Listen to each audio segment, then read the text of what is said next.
Quando falamos em mutação genética, é comum lembrarmos de coisas bizarras. E no vídeo de hoje, vocês irão conhecer um pouco da síndrome de Klinefelter. Em meados de 1942, Harry Klinefelter, juntamente com o Dr. Howard Mills, enquanto trabalhava em um projeto de consumo de oxigênio na glândula adrenal, atendeu a um paciente com um caso raro, no qual o homem desenvolvia seios. Mas só no ano de 1959, a causa da doença foi descoberta pelos cientistas John Strong e Patricia Jacobs, oficializando o nome da síndrome como Síndrome de Klinefelter, em homenagem ao primeiro que descreveu sobre a doença, Harry Klinefelter. Para entender um pouco mais sobre a síndrome, vamos entender o que são cromossomos e suas alterações. Todos os seres humanos nascem com um par de cromossomos, que são denominados pelo sexo de cada indivíduo. Para o sexo feminino, o genótipo é o XX, e para o sexo masculino, o XY. Na síndrome de Klinefelter, a pessoa do sexo masculino nasce com um cromossomo X a mais, ficando assim XXY. Pode parecer pouco, mas um X a mais altera a genética sexual dos indivíduos. A síndrome de Klinefelter é causada por aquilo que é chamado de não disjunção. A disjunção acontece quando um par de cromossomos sexuais não se separa durante a formação do óvulo ou do esperma. Quando um óvulo que apresenta um cromossomo X extra se junta a um espermatozoide normal, por exemplo, o embrião resultante da fecundação vai acabar com 3 cromossomos sexuais, ao invés de 2, que seriam o normal. A formação do cromossomo sexual se encontra quando a mãe XX, ela sempre vai ter o óvulo contendo X. Pai XY, ele pode ter espermatozoide contendo X ou Y. Mãe, X mais X igual a 46XX. Havendo o encontro do espermatozoide contendo X, com esse óvulo vai ser formado o zigoto, que é a primeira célula, XX. Pai, XY igual a 46 cromossomos XY. Havendo o encontro do espermatozoide contendo Y, vai formar o zigoto XY. A primeira célula, chamada de zigoto, irá se dividir várias e várias vezes para a formação do embrião. Depois, a formação do feto.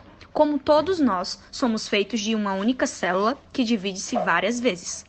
Não havendo a devida separação dos cromossomos, de maneira correta, pode haver a formação de células filhas, com números de cromossomos diferentes, como, por exemplo, 46XY, 45X, 47XXY. Quando um bebê tem predominância de células 47XXY, ele vai ter características referentes a essas que chamamos de síndrome de Klinefelter. Vale lembrar que o bebê 47XXY não tem quase nenhuma característica diferente do bebê 46XY. O diagnóstico da síndrome de Klinefelter é feito através de um exame de sangue que avalia a cromatina sexual do indivíduo. Em geral, essa busca é feita quando os primeiros sintomas físicos da síndrome se pronunciam, especialmente o aumento das mamas e o atraso no início da puberdade. Os sintomas mais comuns e frequentemente vistos são, por exemplo, o aumento das mamas, ginecomastia, desejo sexual reduzido, distúrbio de déficit de atenção sem hiperatividade. É normal que pessoas nessa condição se sintam ou fiquem retraídas.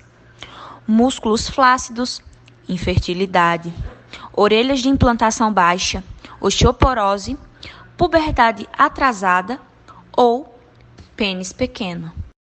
Os homens que nascem com a síndrome podem ter baixos níveis de testosterona e massa muscular, ausência de pelos corporais, pelos faciais, e a maioria dos homens com essa condição genética produz pouco ou nenhum esperma.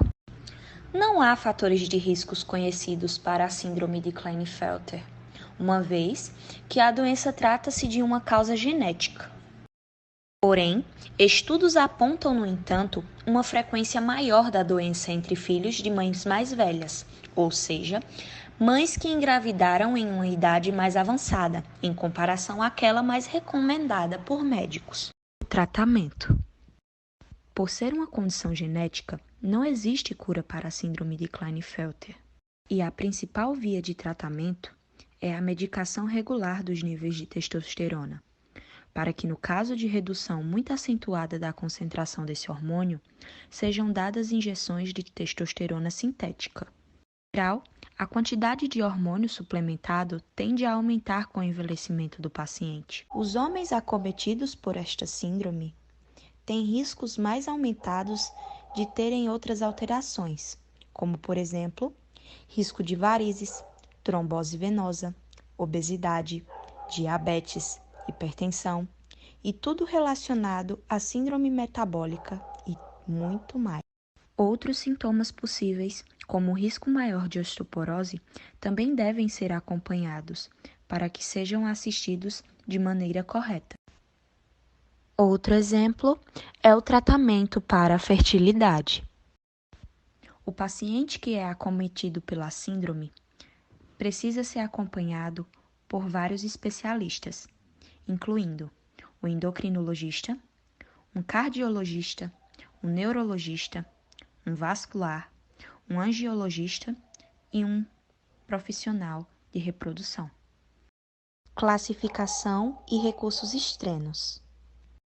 O CID-10 é um código mundial que classifica os problemas relacionados com a saúde no mundo.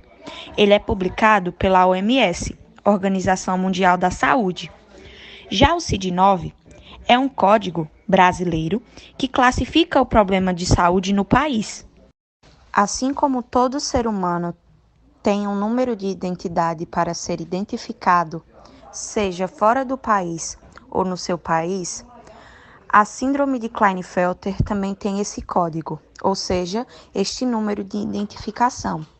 E para o CID-10, o número é Q98.4. O CID-9, Q758.7. Uma curiosidade de extrema importância é que no mundo acredita-se que a cada 500 ou 600 RNs com genitais masculinos tem a síndrome. Felizmente, no Brasil, não temos dados sobre essa prevalência. Mas qual seria a relação da enfermagem sobre a síndrome? A enfermagem, como sempre desafiadora a reconhecer as influências genéticas no risco para doenças, na implantação de intervenções de enfermagem, promoção de saúde e bem-estar. O enfoque da enfermagem está na identificação de estratégias e prioridades para favorecer o cliente.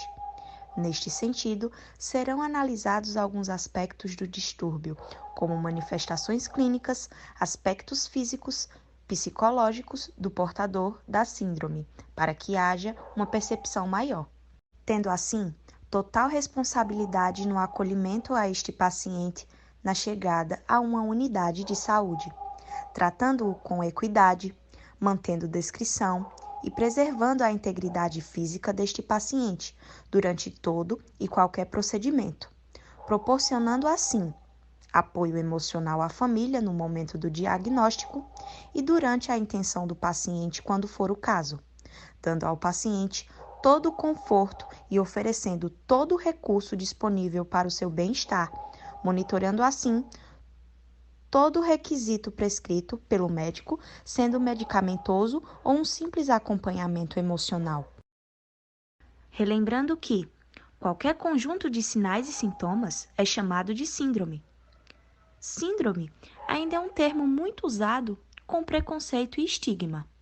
As pessoas acham que síndrome é sintoma de coisa grave ou deficiência intelectual. Síndrome para a medicina significa conjunto de sinais e sintomas. Existe um filme baseado no conto Cinismo, do escritor argentino Sérgio Bisio, chamado XXY. Narra a história de Alex, adolescente de 15 anos, que sofre da síndrome de Klinefelter, onde o portador possui características de ambos os sexos. En el momento en que la vi. Perfecta. En todos los vertebrados, incluyendo el ser humano, el sexo femenino es el primario en un sentido evolutivo y embriológico. Miren lo que es esto, el paraíso. Álvaro, mirá lo grande que está. Hola. Hola. Ustedes ya se habían visto, ¿no? No,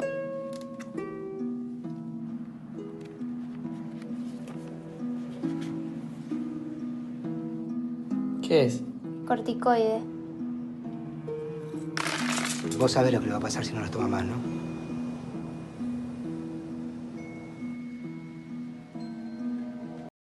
Para conhecer ainda mais sobre a síndrome, assista o filme.